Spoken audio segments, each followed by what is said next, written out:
I gotta be all alone. It's just one of them things. Don't take it personal. Just wanna be all alone. Think I treat you wrong. I wanna take some time out to think things through. I know it always feels like I'm doing you wrong, but I'm so in love with you. So understand that I'm only in love. You're the only one I need. So have no thought that I want to leave. And baby, trust me, please. One of them days that a girl goes through when I'm angry inside. Don't wanna take it out on you. Just one of them things. Don't take it personal. Just wanna be all alone. When you think I treat you wrong, don't take Hey Knights, it's Daniela. Please stand for the Pledge of Allegiance. Place your right hand over your heart. Ready? Begin.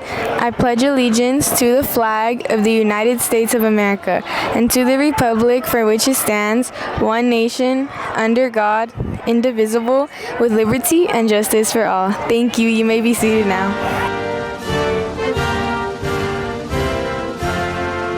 Hey Knights!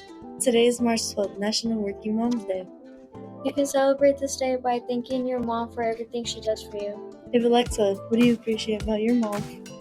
I appreciate that my mom makes bomb food and that she takes care of me. What about you, Aubrey? I appreciate that my mom takes care of me and she will always be there for me. Well, that's all for today. Bye Knights!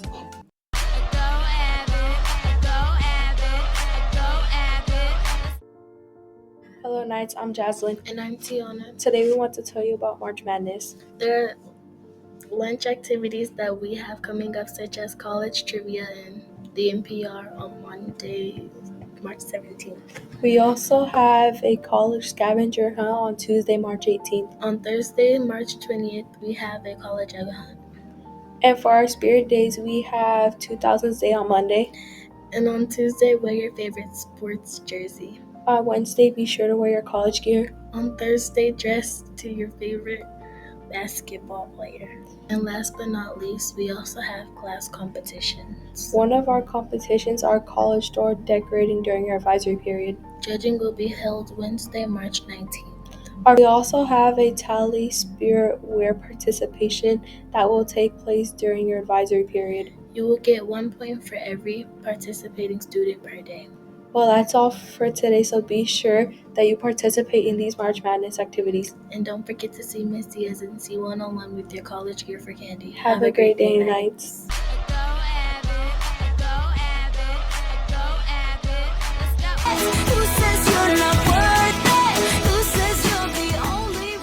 Hola Knights, this is Mrs. Escutia. What's good, Knights? This is Mr. Hayes. Today's SEL lesson is about overcoming negative self-talk. According to youthempowerment.com, negative self-talk can cause us to feel bad about ourselves. These negative thoughts can make us feel hurt, angry, frustrated, or anxious. Negative self-talk can also affect your self-esteem. It's important for us to challenge these negative thoughts. Here are a few tips on what you can do. Number 1, become aware of negative self-talk.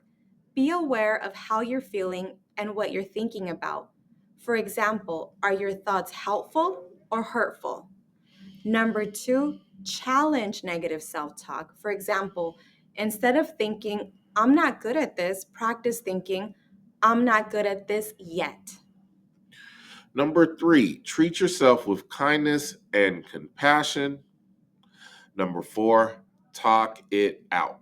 You can talk to a trusted adult, school counselor, or friend as needed. Number 5, practice gratitude. What are you thankful for?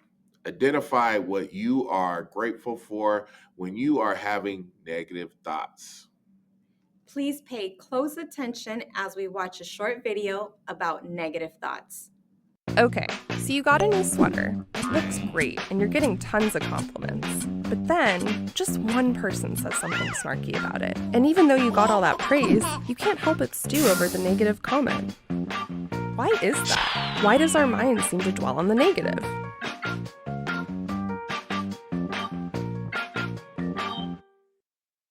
A lot of my research focuses on how people tend to get stuck in particular ways of thinking and what enables them to get unstuck. Allison Ledgerwood is a psychology professor at UC Davis. I get to study how humans think and how we could maybe think better. We all know the expression about seeing a glass as half full or half empty. It isn't just what you see, but how you see it. And the way you describe that glass to people can really change how they feel about it. Allison wanted to know what happens when you try to switch your way of thinking from the positive frame to the negative frame, or vice versa. Her research team brought two groups of people into the lab and told them about a new surgical procedure. Group 1 was told that the procedure has a 70% success rate. For Group 2, they framed it as a 30% failure rate. It's the same exact procedure, and they're giving you the exact same information, but one doctor is focusing on the part of the glass that's full, and the other doctor is focusing on the part of the glass that's empty. So, no surprise, people like the procedure when it's described in positive terms, and they don't like it when you focus on the failure rate. But then, the researchers pointed out to the first group that you could also think of the procedure as failing 30% of the time. Suddenly, people didn't like it anymore. And when they tried a similar thing with Group 2, pointing out that the procedure had a 70% success rate, people didn't change their mind. And over again in studies like that, we find that people seem to get stuck in the negative way of thinking about it. And it's hard for them to flip and focus on the positive. So once you frame something negatively, it really sticks. It makes sense from an evolutionary or functional perspective that our minds are built to look for negative information in the environment and to hold on to it once we find it. Imagine your prehistoric ancestors. You don't want to forget that there might be a predator lurking around. In many situations, we want our minds to be grabbed by the negative information so that we can fix problems when they're there. But then, there are other situations where we want to get over some small imperfection or a bit of bad news when it's not helpful to fixate on the negative. What do we do then? What I really take away from this research for my own life is that it's difficult to see the upside and that it takes work, literally, that we have to put effort into looking at the bright side of things, that we can't assume that our mind is just going to do that automatically, and that it's very easy to just keep tilting back towards the negatives. And this is something you can counteract with practice, like spending a few minutes each day thinking about the things you're grateful for. Doing this regularly can help it become a habit. And it turns out that this negative bias can change over time. Remember when you were younger and any bad experience felt like the end of the world? So this kind of pervasive negativity bias starts to diminish. And so in our research, we find that the stickiness of a negative frame seems to disappear entirely by the time people are in their 70s. And they seem to flow back and forth between negatives and positives much more easily. So maybe that's something we can all be grateful for, that there are actually some good things about getting older. How do you get out of negative ways of thinking? Let us know in the comments. Now that we have watched the video, let's take a few minutes to reflect on the following question. What can you do to challenge your negative thoughts? That's what's good, Knights. Teachers, please remember to share the SEL survey link with your students. Have a great day. Peace. I'm in the thick of it, everybody knows. They know me where it snows, I skated and they froze. 100 digits of pi. 3.14159, this is pi, followed by 2653589, circumference over diameter 79, then 323, OMG, can't you see? 8462643, and now we're on a spree. 38 and 32, now we're blue, oh who knew? 7,950 and then a 2. 88. Hey Miss Sessions. Hey Mr. Kopp. What's going on? You watching the last overtime win of the Chiefs? Yeah, that was such a good That game. was so Go awesome. Chiefs! Hey, what's with the lemon meringue pie? It's my favorite. Yeah, I heard it was your favorite, and I heard something about Pie Night or Night of Pie going on. Oh, well, this week on Thursday, 3.13, we have a pie night from 5:30 to 7 o'clock, where we have all kinds of activities and games for students accompanied by an adult or families. It's going to be super, super fun.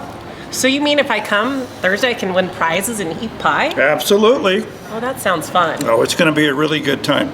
March 13th, 5:30 to 7:30 p.m. But what about this? Is this mine to take home? Yeah, sure. I bought it for you. Well, I cannot wait to eat it. Oh, don't wait. Have it now.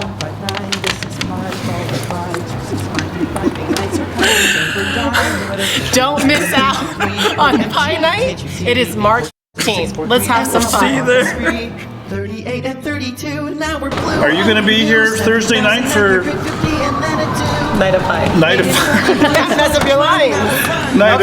You're going to. 993-751.